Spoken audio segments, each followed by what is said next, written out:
Hoy tenemos un nuevo podcast en el canal con Manuel Rich, de vuelta. Placer. Y vamos a comentar un poco tres bloques así de macro, como siempre. Vamos a traer de vuelta el podcast, que hacía tiempo que no venía. Vamos a tratar un poco de decisiones de bancos centrales, tipos de interés, inflación, cómo es un poco las perspectivas de crecimiento y las decisiones de los bancos centrales, el primer bloque. Segundo bloque hablaremos de la guerra de Irán y los impactos que está teniendo, puede tener, cómo se ha desarrollado, qué pasaría también, nos va a contar Manuel, si Estrecho siguiera cerrado 3 meses, 6 meses, 12 meses, cuál sería el impacto. Y luego también hablaremos un poco de tendencias de la IA, cómo está el crecimiento del sector, cuáles son las expectativas un poco que se están moviendo, por qué los fondos de IA lo han hecho tan bien year to day y otros que igual son más de únicamente informática o software han perdido más el edge, ¿no? Y bueno, vamos a empezar un poco por las políticas de los bancos centrales. Estamos viendo que el Banco of England ha hecho hold, el, la Fed ha hecho hold, el Banco Central Europeo hold y ahora falta el Banco de Australia, pero se espera o hold o subida. Claro, pero esto ya estaba priceado en los mercados, ¿no? Hemos visto una caída en la renta fija bastante fuerte. Aún no se ha recuperado a los niveles de antes de la guerra, claramente porque los bancos centrales no lo tienen tan claro, ¿no? Con el impacto inflacionario bueno, que tiene pues, una subida de precios del petróleo que al final afecta absolutamente a todo, porque afecta al transporte, a las materias primas, a todo. Entonces, el impacto macro no sabemos aún, de momento aún no se ha solucionado, ¿no? El estrecho sigue minado, ahora hay un bloqueo por parte de Estados Unidos, el mercado parece, el mercado de renta fija no descuenta del todo el escenario optimista de que todo se va a resolver mañana, pero el mercado de renta variable sí, ¿no? Por lo que estamos viendo. O sea, el mercado se está comportando de una ¿Dirías que hay una manera, divergencia entre renta fija y renta variable? sí, sí, y aparte hay una divergencia también dentro de la renta variable. O sea, por ejemplo, vemos el sector tecnológico subir una barbaridad, los earnings son muy buenos, la tendencia está ahí, pero también estamos viendo el sector energético subir una barbaridad por el tema del estrecho, por precios de petróleo más altos durante más tiempo. Entonces, Y yo ¿qué pasa? te tiro una Que segunda derivada. Y yo creo que el sector energético también puede haber muchas subidas porque igual en el largo plazo aumenta el CAPEX de todo este sector, aumenta la inversión por la soberanía energética, el miedo a depender de otros países.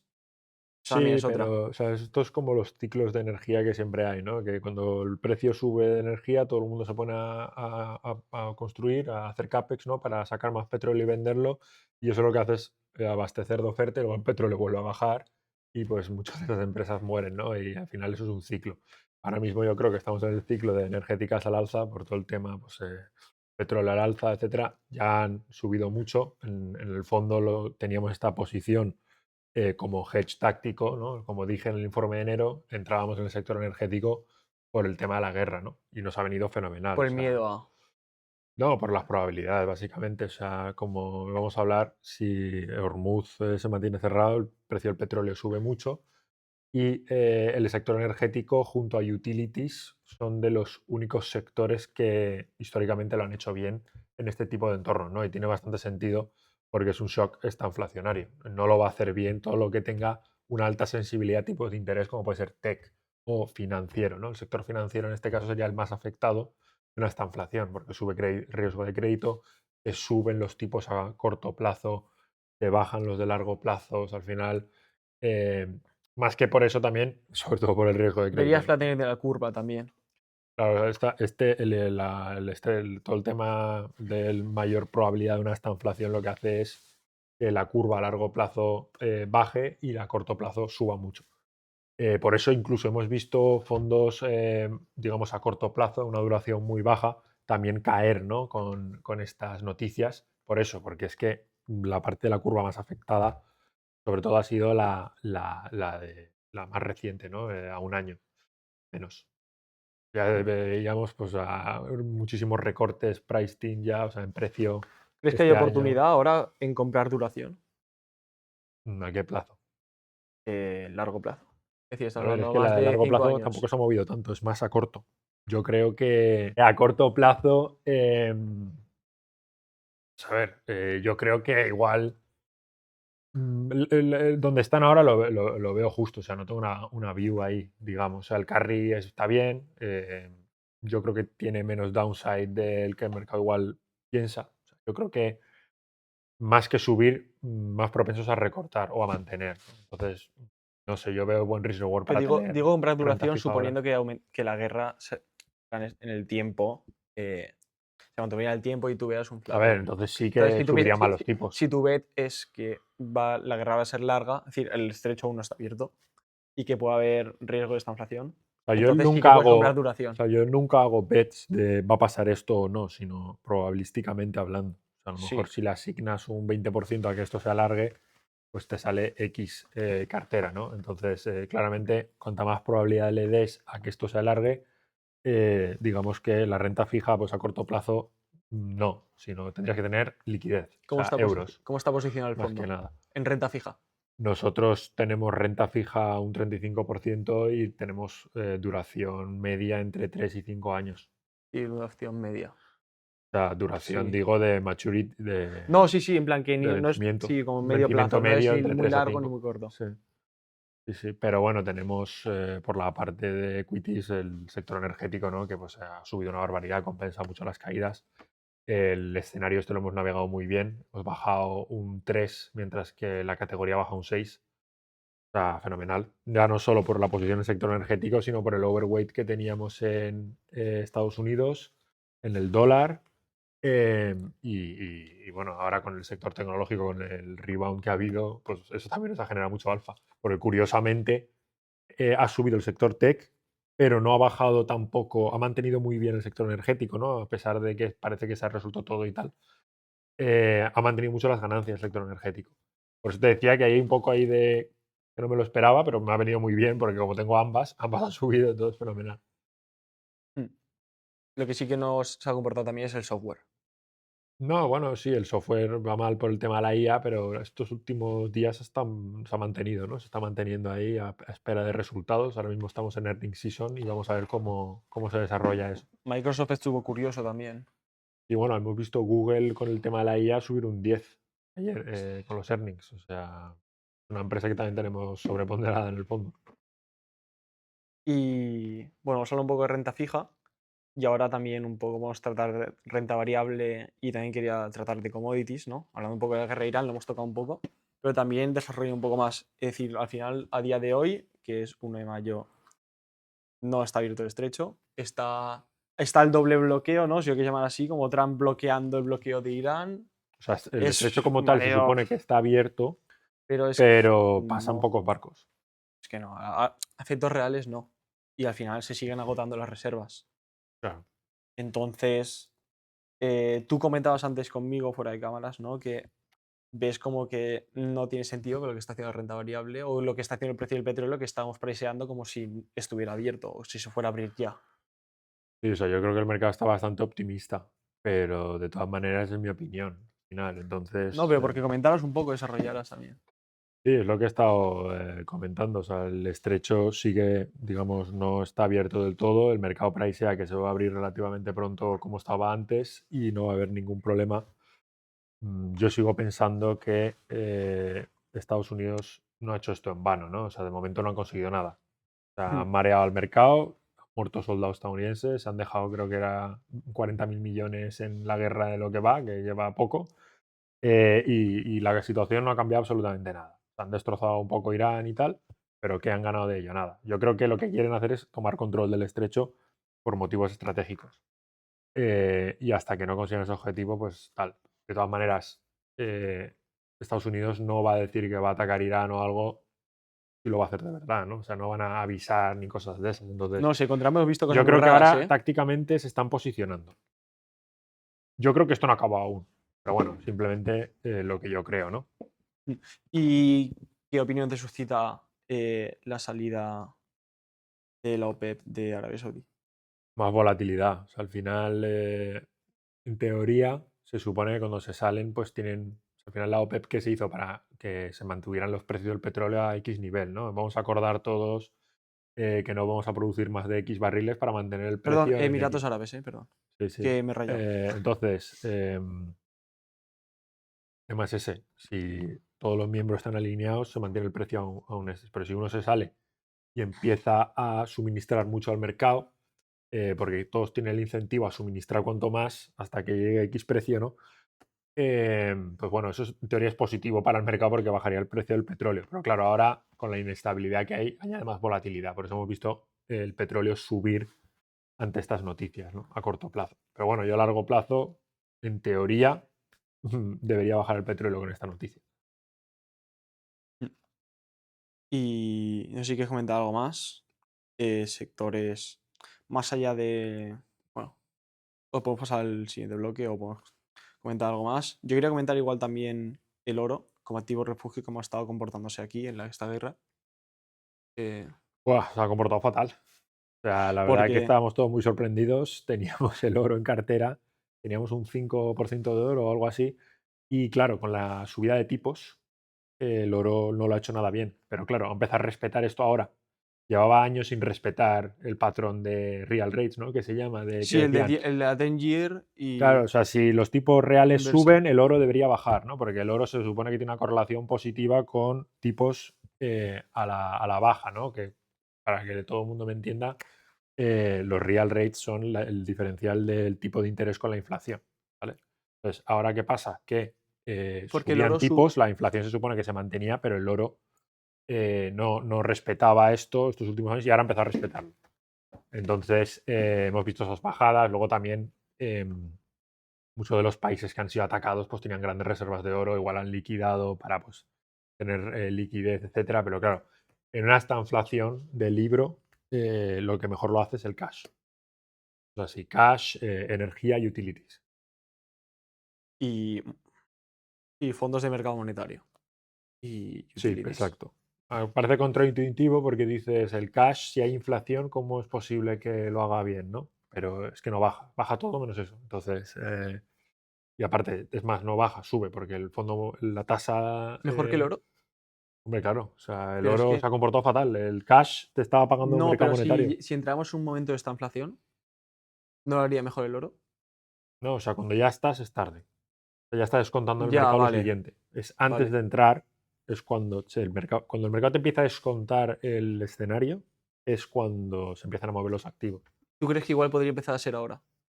O sea, ahora ha pasado de unas probabilidades de esta inflación del 30% a menos de un 10%. O sea, viendo cómo se mueven los activos. Entonces, Ya, pero. ahora Pero tú podría sigues, volverse a descontar pero tú mayor. sigues diciendo que.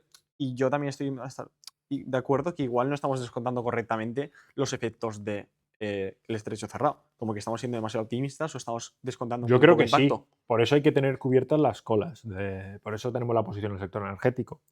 Por eso tenemos la posición en el sector healthcare, porque son sectores, uno sube y el otro baja menos. Entonces, Que digamos que cubres el tenemos un riesgo de perfil un poco cola. más defensivo. O sea, al final, el objetivo del fondo, ya sabes, que es proteger y preservar el capital ante todo. Entonces, ese es el objetivo. Y luego está el de generar un 5% por encima de inflación, con el menor riesgo posible. Entonces, ajustamos la cartera en función de eso. Y ahora mismo, pues, todo parece muy bonito, pero se puede torcer. Entonces, vamos a estar preparados.